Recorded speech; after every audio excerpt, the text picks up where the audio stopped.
Good morning, St. Charles. It is a pleasure to bring to you the second St. Charles High Overwatch Invitational. I'm, of course, Tiny Shiny, joined by Twin Salty. We're thrilled to be here and bring to you today's tournament. We have 8 teams joining us from the St. Charles, Missouri area.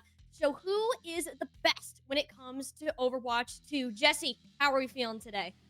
Feeling great. Obviously, a good early morning showcase. This first game we have for us, a rematch of last year's final. So that should be a great way to kick off the day. As yeah, a lot of games going on today. It's going to be a marathon, not a sprint. But obviously, the start is ever so important for these two teams. Yeah, as you said, long day ahead of us. We have at least 8 games being played here on stream alone, not to mention that's going on at one of the 3 stages throughout the venue today. We're going to start out with our group stage. There are 2 groups of 4 teams, and that will then seed us into our 8-team double elimination bracket, which will take place after lunch in the afternoon. So we don't worry about that for now. We're going to focus in on this group stage. 3 games will be played for each team against each other in the group, as a typical round robin structure shall go. And as you said, Jesse, this is the 2 champion teams from last year. Both of them made the finals. It was Francis Howell who ended up taking the title, but the home team in St. Charles Corsairs here, they're not going to let that go. Yeah, that's obviously something that's still going to be just in the back of their head. Like, hey, we fell just a tiny bit short last year. Obviously, not all of that roster for either of these teams came back. Some of them graduated. We had some JV players get promoted up. But obviously, that sentiment is still our like, hey, we want to win our home event. We also want to take down the team that beat us at our home event last year. So definitely a little bit of extra motivation there for St. Charles. But for Francis Howell, it's hey, let's repeat. Let's do this thing back to back, and that is going to be motivation enough to get them through the day. And we'll go ahead and start to take a look at these rosters here momentarily. And I think that's one of the great things about this event is that there's very few teams that have only 5 players. You have a ton of options for substitutes, making sure that everybody can have a chance to play at a LAN event like this. Because Jesse, this is such a unique experience to be in person on a stage with casters, a whole bunch of people watching you. And typically, esports has been marked as more of that kind of I don't want to say reclusive activity, but it brings it into the front light. You get to show off what you've been working on throughout the year so far, and I'm very excited to see what these players have in store. Yeah, and there's also like the extra stress that comes from that, right? Because usually, you're playing at your school, you're playing at home, you're usually in a very familiar environment. And then you get to this stage to where it's like, hey, you're playing in person, your setup might be a little bit different than what you're used to. And yeah, there's a lot more people watching you do it. There's, audio going to be going around from us and the game feed as well. So it can be a little tricky for players who are not used to this environment to get used to it. And that's why I think it is a really good plus having it be a group stage and then go into the bracket, Mhm. because it will take a little bit of time for these teams to really settle in. And, I only played online once during my high school career, and it was not at an event to this level. So I remember the nerves to that. So yeah, it's even, amplified here at this kind of event. But at this point, I think these teams have been prepping for a long time for this. So I have no doubt they're still going to show out. Yeah. I think what's interesting too, this is the second year of the event now. And 3 out of our 8 teams are returning from last year. And out of those 3, they placed first, second, and third respectively. So kind of those top level returns. Of course, they have different looks in terms of the rosters. The one exception to that being Francis Howell, who maintained pretty much the same players throughout that change. Like this is a team that's looking to come in with a very strong performance and say, hey, we are the defending champions. And they get to be showcased on the stage first. From what I understand, though, we will get every single team up here on stream at least once throughout the day today. So we'll get everyone a chance to shine and see what they've been working on. Yeah, and I think that's awesome. The fact that each team, no matter what, hey, you're going to be on stream, you're going to be on the main stage, and it's something you can always kind of look back and like, hey, I was on the stream. You know what I mean? So that is going to be something that's incredible. But obviously, as we get to the second half of the day, obviously, the more you win, the better chances and odds you have of being on stream and getting closer to that title as well. So now we can get a look at the lineups here for this first game of the day. For Francis Howell, the defending champion Zenith, Bootshop, Dashing Escape, Zyphos, and Rogue. will be the starters, and Vimantrio and Superhoff will potentially be coming in late on. Yeah, we'll have to see what this looks like. I'm not exactly sure if this is who is starting or who is on the bench because I know both Vman Trio and Superhoff are support players, and like Francis Howell, for example, don't have too many others on their lineup right now. But I want to take a second to talk about this roster because every single player on here, except Zyphos, who came up from the Francis Howell JV team, and Bootchop, who is a new player, is a returner from last year, the championship team, and they're going to look to set it off against the St. Charles Cyber Corsairs, who themselves is mostly the JV team from last year, who's continued to develop and grow and is now ready to start off our series on Antarctic Peninsula. Yeah, I think that's a little bit of a chip on the shoulder for St. Charles. It's like, hey, a lot of these players were on JV last year, so they weren't able to get that experience, but they've also last year got to learn underneath those seniors that were once here, and now going into this year, they can really show up and shine in this roster. But yeah, it's one heck of a first game. That it is for sure. Yeah. You get to face the defending champs in a finals repeat. Obviously, maybe not the exact way, depending on how you look at it. You can either look at it like, hey, we're getting our hardest game of the groups out of the way, or you maybe wanted to build to that a little bit, with the other two games. But regardless, it's not like it's win or go home during the beginning of this. It's all just for seeding. So this could be a really nice time for these teams just to adjust and get used to each other, especially in a meta right now that is odd, I guess is probably the way I'd put it. It is not a typical meta that we've seen. We can see a lot of variation, but especially at this kind of level, meta only means so much. You're going to be going with the Yeah. comfort picks a lot of the time. It just depends on kind of where those comfort picks sit on the ladder. And that's kind of where it's going to come into today. There's, of course, players are going to be much more comfortable on certain heroes that are going to be totally fine. Like we get a bunch of flexibility. It's just kind of you get to showcase your flexibility and that variety of skills. So while it will be a little bit of emphasis on individual skill, I'm really looking forward to seeing the team play that goes out because Overwatch is such a heavy team game.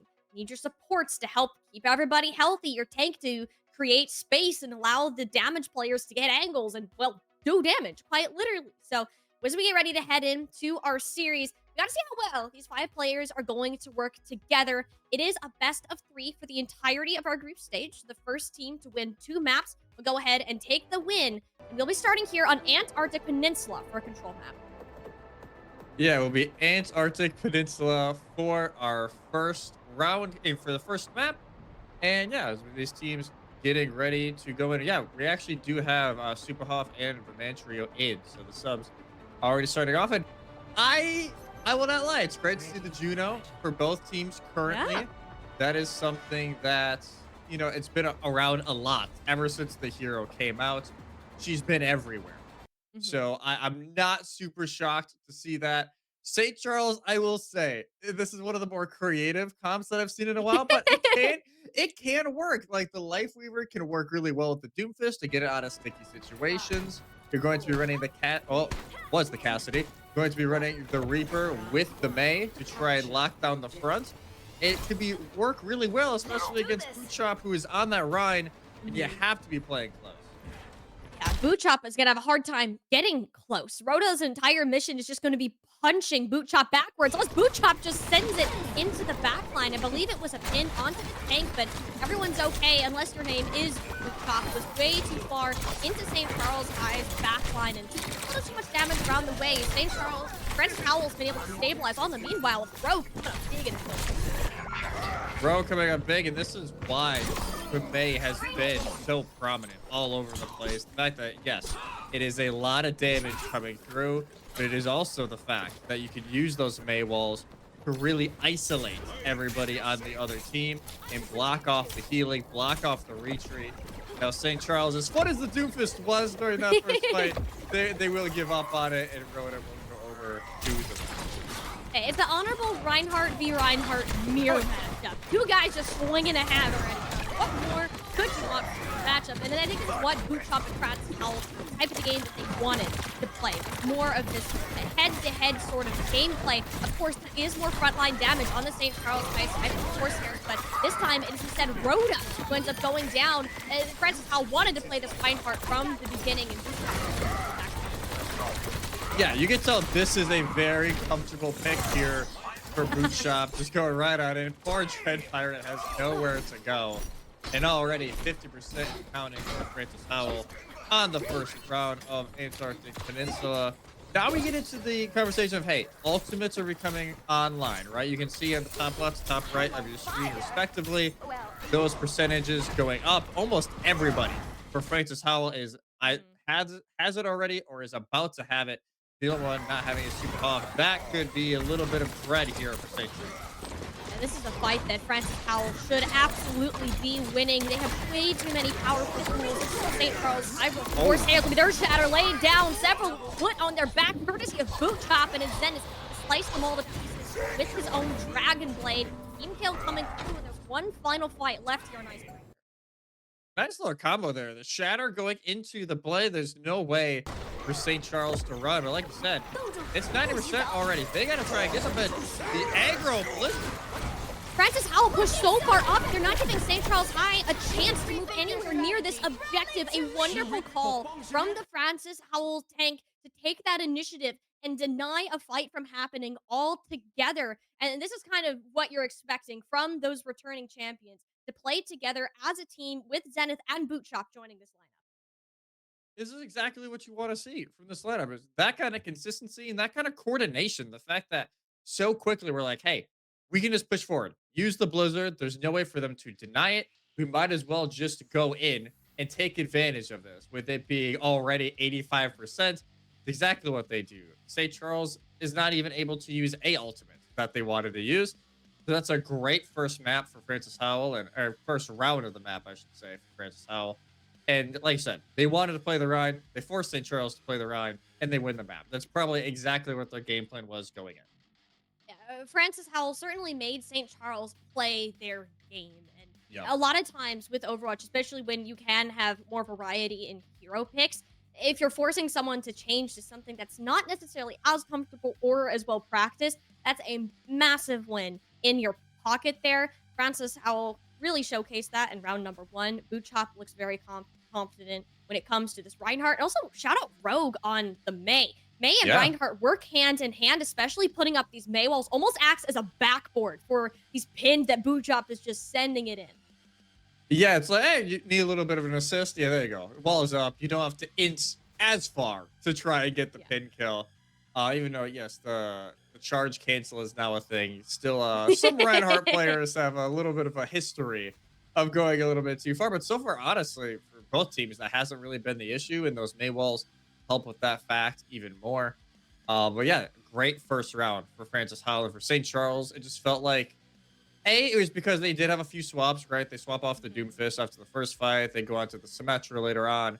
They were never really able to build their ultimate economy very much. They were never able to use an ultimate during that first round, which that can be a bit of an issue, especially in the state of the game right now. So I want to see them kind of just stick to something during the second round, stick to a composition unless it's being heavily countered by Francis Howell.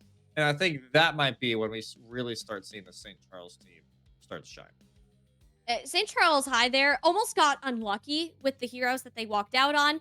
Yeah. For the luck of the draw, Francis Howell had the better composition. It countered out a good amount of St. Charles gameplay, and they never really were able to recover from that from the start, especially when the control rounds can move as fast as they do. If you start off on the wrong foot, it's very hard to get yourself to stand back up and fight because you want those big ultimate abilities to take back the objective. But because St. Charles had to swap so many times, they never got those tools that were necessarily needed to take those big fights for Francis Howell. Yeah, and you feel bad because it's like, hey, they're making swaps that actually do help them in a neutral fight. It's just those last two fights, they were not neutral by any sense of the imagination. It was Francis Howell had ults on ults to use. St. Charles, because of the swaps, really didn't. So that is kind of where it's that catch-22 of if we have more time, yes, that can work long term. Just sadly for them, didn't really have a lot of time to work with, considering when they made those swaps. I believe we're still trying to figure out the issue for the pause right now, but hey, it's a land. I want to say this: we've both worked a lot of lands up to this Yep. point. Things happen at It land. does. They're like, regardless of how much preparation goes into it beforehand, something always goes wrong. So this is not an uncommon occurrence, no matter what level of lands you're at. So yeah, it just hopefully should not be too large for us. It just sounds like we had a PC go down, so we're working on, or their IT department is working on getting that fixed up as we speak. But we get a little bit more time to, just talk about the tournament, the event as a whole, as it stands. And we've only had one round so far, and especially when we look at who is at this event, we have 8 schools total. 3 of them are returning, so we have a little bit of an idea of what to expect from them. But the other 5 are brand new to us. We don't have a ton of information on them. So even right now, we can say Francis Howell are the favorites, but there's just these 5 mystery teams that we'll have to learn more about as the day goes on to see if any of them can be a real threat. Yeah, it's like obviously Fred's Tell's favorite. And I think going in, you have to say that because they are the defending champs and they have a Mhm. lot of that roster returning. And you look at that first round, it's like, yeah, no, that tracks so far, considering how that first round went. But like you said, these 5 teams, to our knowledge, like they are new to this circuit. I want to see how they play against, Francis Howell, against a St. Charles. Obviously, 4 of them are in other groups, so it's you can't really see a whole lot out of them until we get into bracket stage against these 2 teams. But it does leave the door open like, hey, these brand new teams, they could shake it up a little bit. And you never know. Maybe one of them catch Francis Howell off guard in the bracket stage, and we have a new champion on our hands today. Hey, you never know. Well, that's the You never great thing know. about these tournaments is you don't know until you get there. Anyone is a threat until proven otherwise. And I'm really glad that these teams are treating each other with respect. And we're not like they're not doing anything too silly. There's not No. like these massive skill gaps, and they're incredibly respectful of their opponents. And that's kind of the beautiful thing about esports is because we're such a close knit community that we all connect over our one thing. In this case, it is Overwatch, and a lot of these players know each other, have played each other in the past, and are in fact local. Some of them even friends outside of that. So it's great to see these communities kind of build up and enforced by LAN events like this. Yeah, especially when I was in high school playing in a league similar to the state I was in. Yeah, it's awesome because you realize you recognize a lot of these names. It's like, wait, that's what they look like. That's not just their, their tag and their Discord icons. So it is kind of cool having events like this, and especially being able to see one another and talk to one another. But obviously, at the core of it, it is competing, and you obviously want to be the last one standing, but for one team, that'll be the case. For 7 teams, it won't be the case today. And that's just the reality of it. But I do think that regardless, as someone who lost at one of these lands before in their time, there is a lot that you can take out of it and a lot of the memories and the experience you can take out of it. So I'm really excited to see how this event goes today. And especially because of the fact that, hey, it's land. Like, regardless of what tier you're at, like, we've done everything, we've done other youth events, we've done collegiate events. Lands are just the best. Like, point blank, So great. lands are the best because it is in person. It just amplifies everything. Dude, I'm actually so jealous that these players have the opportunity to do this in high school. Like, my senior year started an esports club. I ended up graduating, moving on, but I keep checking in to see how it's doing. And they got teams, they got lands, they have competitions now. Like, this is something that isn't going anywhere. And the St. Charles High School Invitational, like, this is just one of the many events that is taking a massive step forwards towards kind of encouraging this culture even more and having it at a high school level, whether players are in it for fun, for the social aspects, or they want to compete, move up to a collegiate level later on in life. Like, there's so many ways that they can find benefits from just being in college. And I want to say, as someone who's been around the collegiate space for a while, and you have as well, it's fun. Like, if Oh, you yeah. are, regardless on if you're just, you're going to college, just joining a club program, joining a varsity program, whatever, do it. It's such a joy. You're going to enjoy it so much. I was involved with my school's program for all 4 years in college. you're currently involved with yours. So yeah, it's worth it. Trust me. Yes, it's going to be stressful because it's college. That just kind of comes with the nature of it, but it is incredibly fun. So excited. This is the next generation of college players. So I'm excited to see kind of them showcase their talents now, and maybe we got a few recruiters watching that are interested in seeing, hey, maybe we need a new tank or a new support coming into the next few years. Mhm.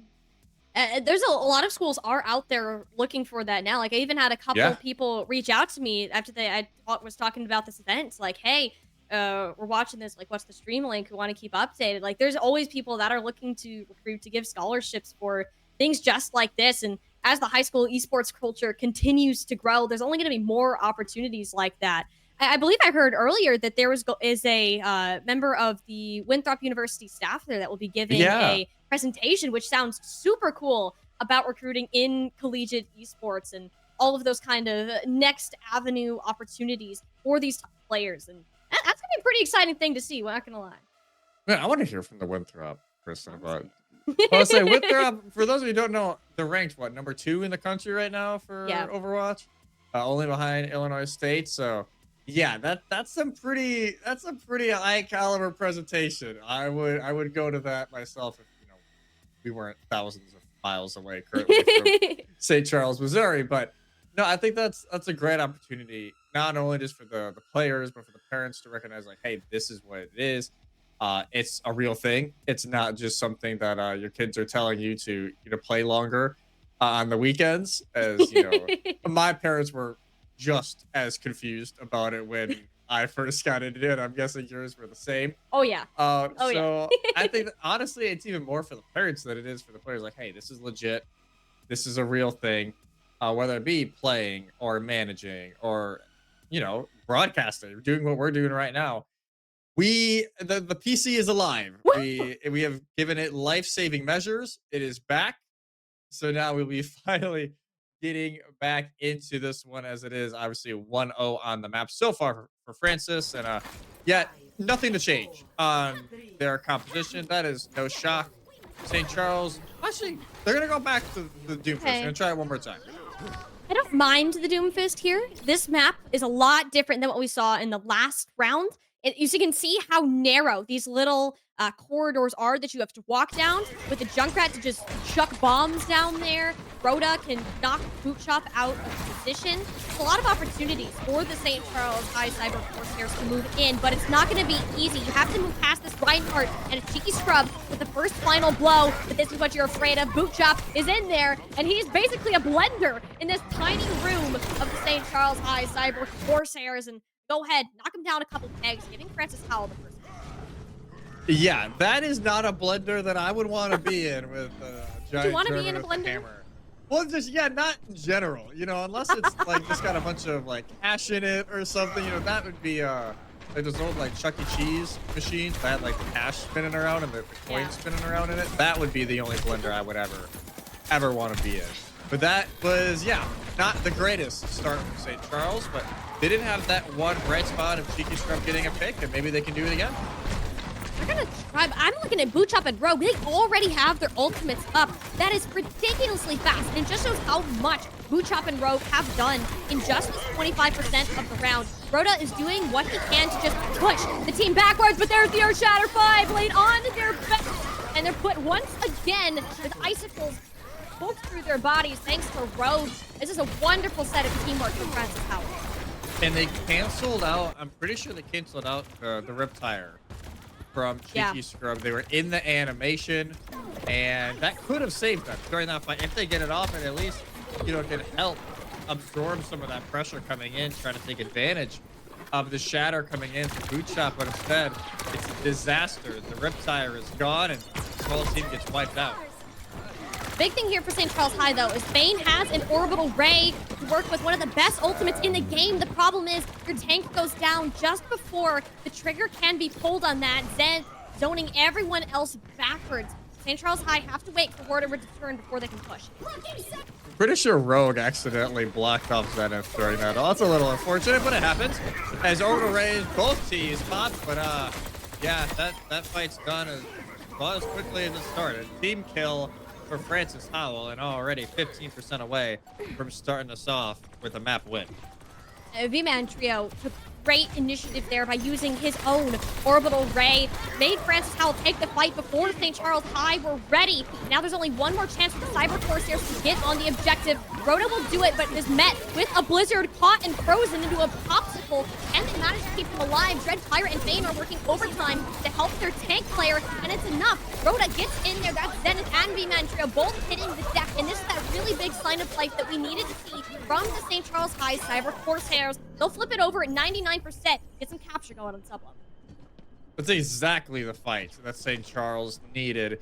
And yes, they have to use a four ults during that fight, but they got over the line. They got this point capped. And even if they don't win this match, right, that is at least momentum. Like, hey, we're already progressing through this map. We're getting better and better. The shadow! Boot chop again.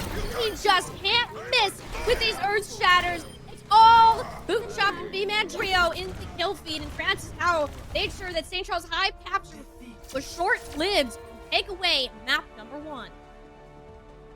Map number 1 goes the way of the defending champions on a very positive note.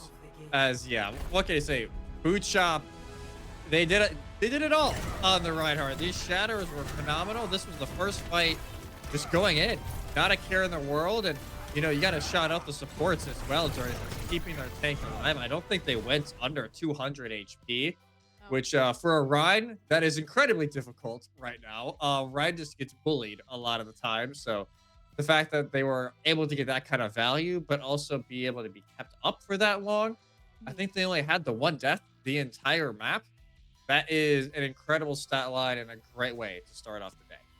And shout out to V-Man Trio and Superhoff, the supports Yeah. of Francis Howell for that. Like, a Reinhardt as aggressive as Boot Chop needs to have supports that are ready to follow him into battle and trust him. And that's exactly what happened. The Juno play was spectacular from V-Man Trio. Got so much value out of those torpedo missiles, as well as just the speed ring, making sure everyone could move in and out of the battle safely.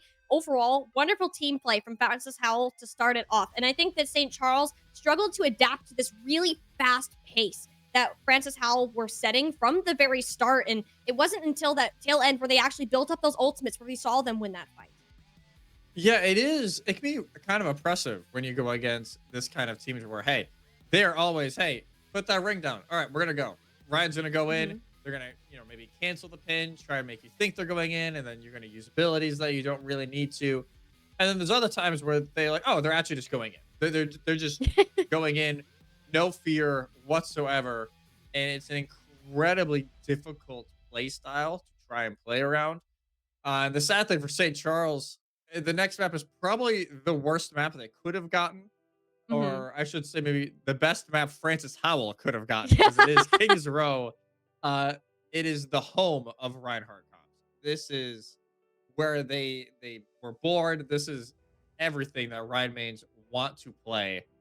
It could be a very long day for St. Charles on this map, just because of the fact that, again, this is preset maps throughout the entirety of the day. But yeah, this is a rough map too, considering what just happened. It's the last place you want to be. It's the last place. Everyone has to stand so close together. There's these choke points that you have to walk through. It is Reinhardt's, and more specifically Boot Chop's, playground right here. You just hold up your big old rectangle shield. You got a hammer. You swing it around a couple more times. And with how far in there Boot Chop was able to go because of his trust in his support players, like, this is the best case scenario for Francis Howell. I want to see what St. Charles can come out with, because I liked the idea of running like the Doomfist and the Life Weaver to, like, when the Doomfist gets really aggressive, the Life Weaver can just like literally attach to Lee, say, hey, come back, and they get back nice and safe. Like, there are great ideas on the side of St. Charles. They can understand some of these mechanics and like collaborations that you can do with your heroes. But unfortunately, with how fast Francis Howell have been playing, St. Charles haven't exactly had the opportunity to set up those plays. Yeah, it really has just been Francis Howell's lobby so far, and St. Charles trying to adapt. When in reality, you want it to either be, hey, it's going to be an even back and forth, or you want it, if you're St. Charles, to be on your side. It just hasn't so far. Francis Howell came out swinging, and they have not let go of the momentum. since that point. So that's exactly how you wanted to start it if you are them. Well, again, this Kings Row side, and it will be St. Charles. At least they get to pick which side they want to start on. Mhm. So hey, maybe they want to start on the defense to try and shut this down. Personally, I'd probably want to start on offense because of the fact that at how well Francis has been playing offensively, maybe you want to start on the offensive and at least understand, like, hey, on the defense, this is where we have to stop them by, which I Mhm. know can be tricky, but I do think it's probably at least better for the momentum side. Yeah, if you're St. Charles, you want to have some sort of positivity heading into this map because just judging by how Antarctic Peninsula went, knowing how Francis Howell Central is going to be favored on this map alone, it's not going to be easy. You want to start off where you can set the bar, you can set the pace to know how far you have to hold. How hybrid works, the different control though, is you take turns attacking and defending. Whoever pushes it the farthest wins, and there's various checkpoints that happen along the way, starting with a little bit of capture points. And as we get to load into the map here momentarily, I think that's going to be the big test of whether St. Charles they wanted to start on the attack, as you said, get some more momentum wind under their sails before they head to that defensive side, or they're going to let Francis Howell make that first stage. Yeah, I believe if I'm understanding the graphic that we have right now, St. Charles will be on the defense first. Mhm. So I think they're taking it as, hey, we want to know how far we need to push it. If we need to complete the map, if we need to get through second phase, which I can completely understand that thought process as well. Again, I don't think you lose either way you're looking at it. It just depends on how your team prefers to look at a map like this, especially when you are in an not an elimination, but a win or you lose this match, you lose this series, it can be a tricky spot to be in. I don't believe I see any subs on either side, at least off the Mm-mm. the first look here. But yeah, I'm more curious what St. Charles want to run because yeah, we assume Princess Howell is going to be running the Reinhardt. Them running the actually, I'm gonna wait on that because it's offensive spawn. Yeah. They could change what they want to play. I like that call from Cheeky. I think this could be a sneaky Yes. pick, and yeah, especially yeah, you are going to be a fan. Oh, Venture, the hero that Cheeky Scrub is on, is my favorite hero in the entire game of Overwatch. You are essentially a little mole who just digs under the ground, pops out, and does massive amounts of burst damage. Being the newest hero that was added, I'm very interested, or well, second newest. Curious to see what Cheeky Scrub can do, but I'm more interested in Windowmaker on this Widowmaker, their namesake, as a matter of fact. And I remember him from last year. Puts out stellar performances on this sniper, is going to look to change the tides for St. Charles. Yeah, Widow's actually on both sides. Not something I necessarily expected going into this map. And Oh, yeah, good there you job. go. Reinhardt moment. Go in, and now they have. I don't think Boot Chop knows what fear means. Like, he's just in there at all times. I mean, that's a wonderful wall, too, from Rogue. These two players have been working together so incredibly well. Even if it's Boot Chop, the one in the kill feed, always Rogue with the setup. Yeah, always Rogue with the setup already. St. Charles making a swap over to the Bastion. Oh. That is a crucial stagger onto Windowmaker. And yeah, that will make sure the Widow will not be here during this first fight near the archway. And they will get the spawn that is all the way at the end of the map. So, Francis, now you can kind of just relax. Granted, set it ball here. No, they're just... Ooh.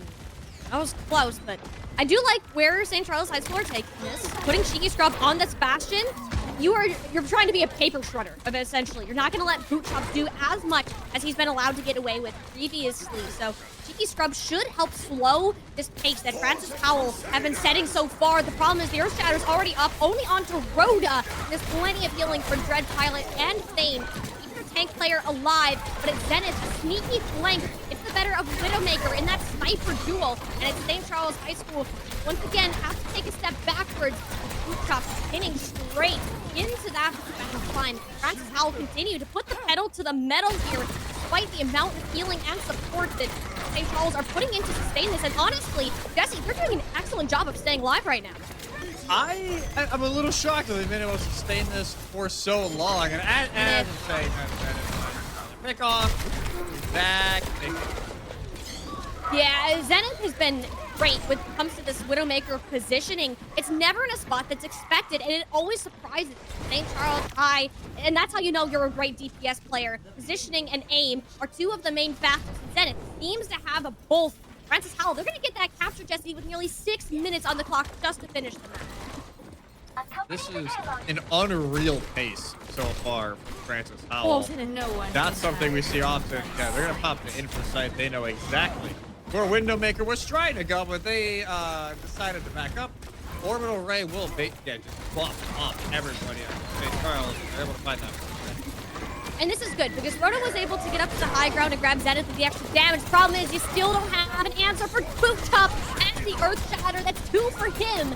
And it's just a Francis Howell train pulling into the station, rounding the last corner of Kings Row. All they have to do is get that cart, the golden circle. It's St. Charles that they're just trying to find some way that they can sustain this a little longer.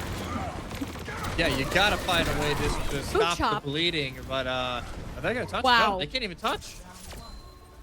All right, Francis Howell straight up marched into the spawn rooms of St. Charles and just said, nope, you can stay there. We're going to move the payload. Just stay. This is your home now. Like, this is an impeccable pace. They gained time. You start with 4 minutes and you end with 4:51 on the clock. That means that St. Charles High School not only has to cap, but they have to do it with a significant amount of time remaining. This is maybe worst case scenario if you're St. Charles. I won't lie. This is potentially worst case scenario purely for the fact that, yes, you go and you start on the defense because you want to set the tone. You want to understand what your win condition is going into the second half of this map.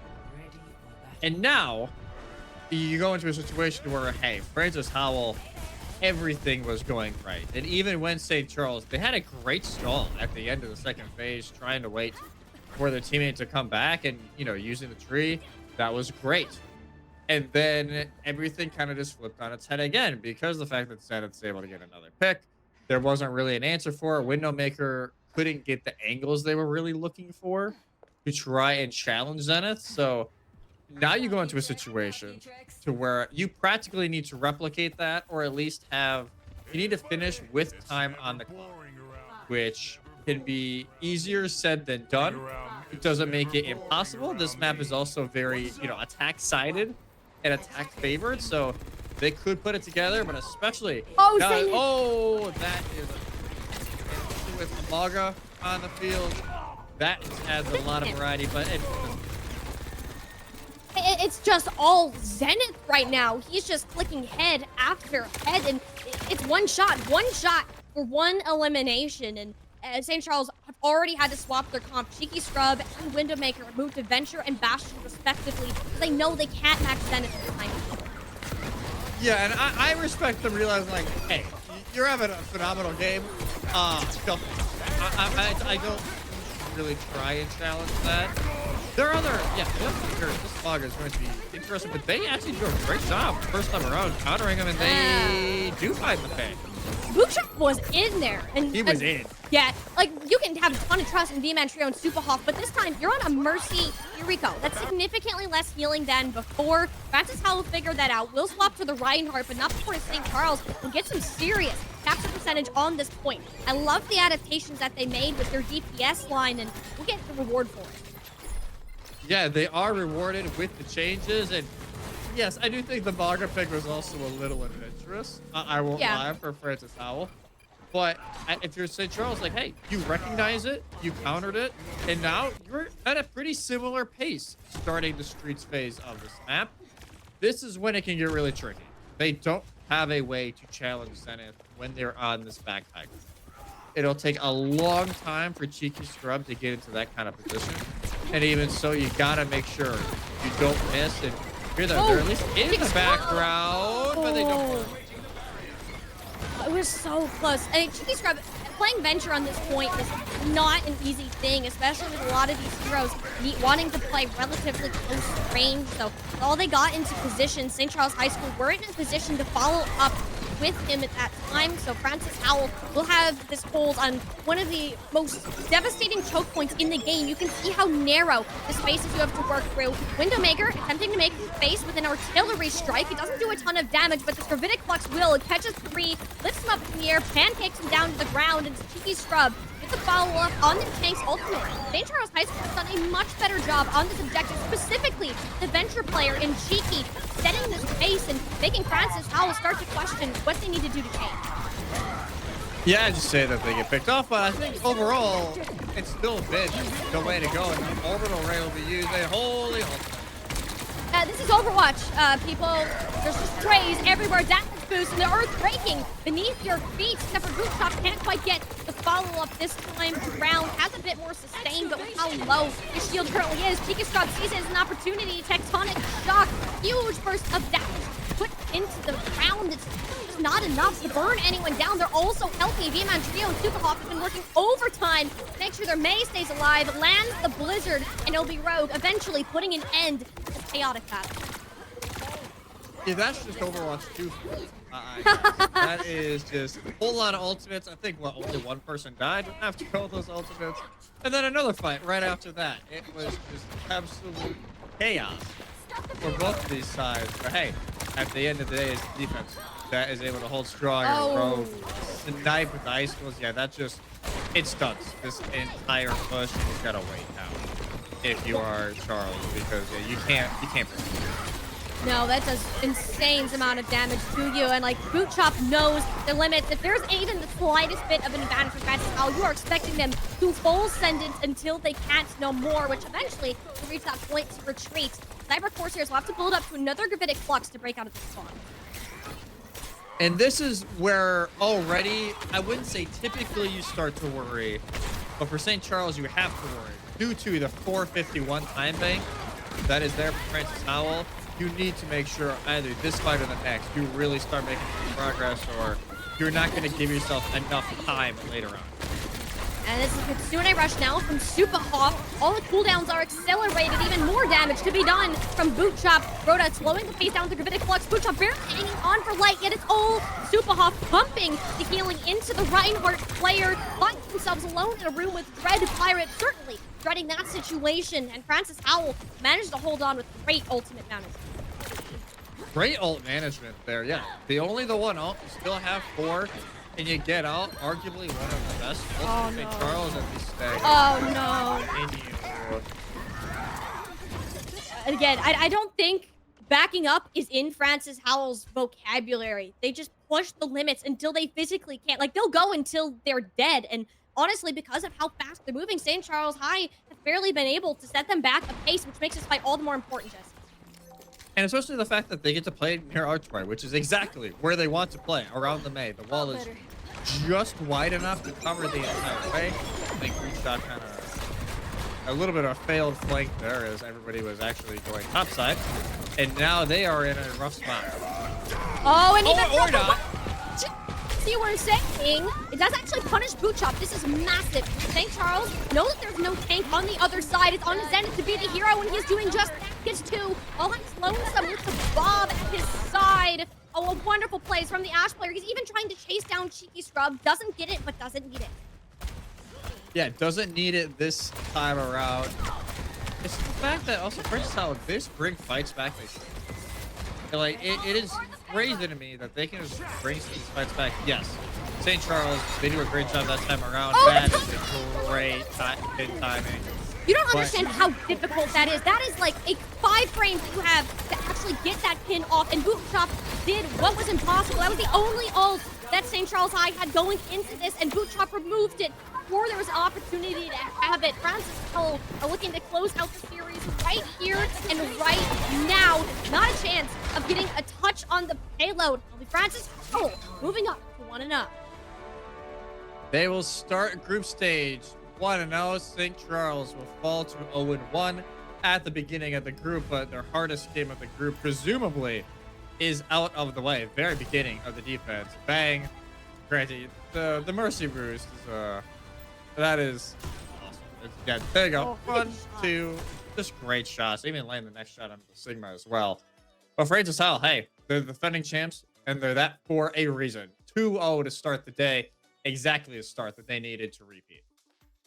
Every player managed to stand out in their own regard. I mean, special shout out to Boot Chop and Zenith there, two players that were not on this roster last year, have been making an incredible showing for themselves. And along with the support line, the DPS, I think Francis Howell, they're coming into this tournament with the mentality of we won it last year, we're going to win it again. And if they keep playing like they are now, Jesse, that is entirely possible. Oh, it's entirely possible if they keep it up because yeah, that was a very dominant performance there coming in from Howell. That is exactly how you want to start off this tournament, especially against the team that you beat in the final last year. So that again, exactly how they wanted to start.